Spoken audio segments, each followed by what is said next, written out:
राम राम बाबा. अरे बाप रे, कुठं चाललाय माझ्या बाचा दौरा? मालक, वारीला निघालो वारीला. वारीला? हा ना, माझ्या मागच्या 2 महिन्याचं भाडं कोण देणार? मालक, यावेळेला पैशाचा उशीर झालाय बघा. मुलगा बाहेर गावी असतो, त्याने अजून पैसे पाठवले नाही बघा. मला 5-6 दिवसाची मुदत द्या, मी सर्व पैसे भरून टाकतो बघा. अरे बाप रे, बाचा पोरग परदेशात असतं आणि बाकडं पैगण आहे.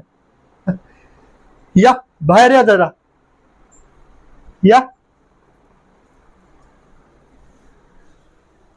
मालक, लॉक का लावताय?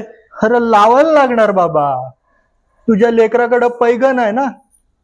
मालक, तुम्हाला देतो बोला ना 5-6 दिवसामध्ये, दया करा. हे म्हाताड्या, येडा समजला काय रे मला? या गावच्या पाटलाचा पोरगा आहे म्या, ध्यानात आहे ना? आणि पाटलाशी पंगा म्हणजे थेट दंगा. त्यामुळे गप गुमान पहिला पैग आणायचं, नंतर ही चावी ती घेऊन जायची.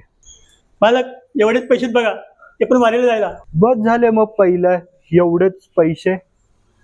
आणि तुला कशाला पाहिजेत वारीला पैसा? टाळ कुठं तर जायचंय वारीला. टन टन टन. मालक, दया करा.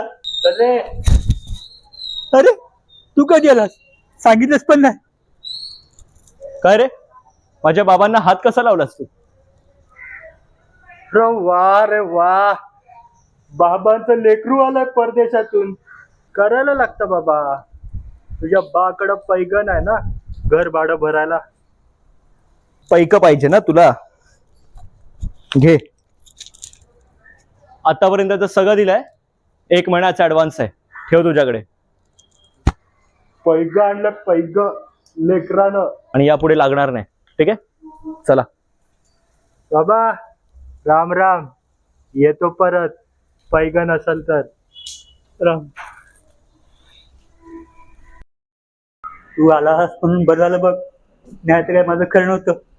आता तुम्ही निश्चिंत वारीला जा, आता मी आहे सोबत तुमच्या.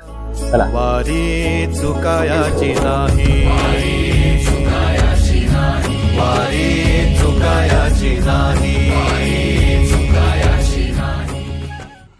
हॅलो. हे dad, good news for you. माझा इथला कॉन्ट्रॅक्ट संपलाय.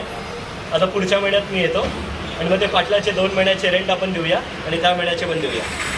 आणि आता भाड्याच्या घरात राहायची गरज नाही.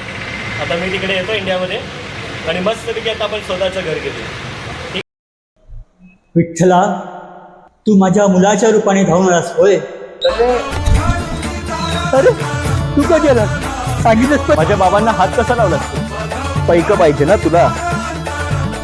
घे, आतापर्यंत सगळं दिलंय. 1 महिन्याचा ऍडव्हान्स आहे, ठेव तुझ्याकडे. आणि यापुढे लागणार नाही, ठीक आहे? चला, आता तुम्ही निश्चिंत वारीला जा, आता मी आहे सोबत तुमच्या.